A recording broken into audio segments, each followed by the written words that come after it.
بسم الله الرحمن الرحيم. لله ملك السماوات والأرض يخلق ما يشاء يهب لمن يشاء إناثا ويهب لمن يشاء الذكور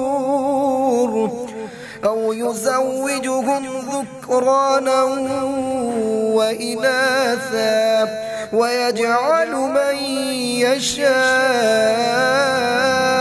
عقيما إنه عليم قدير.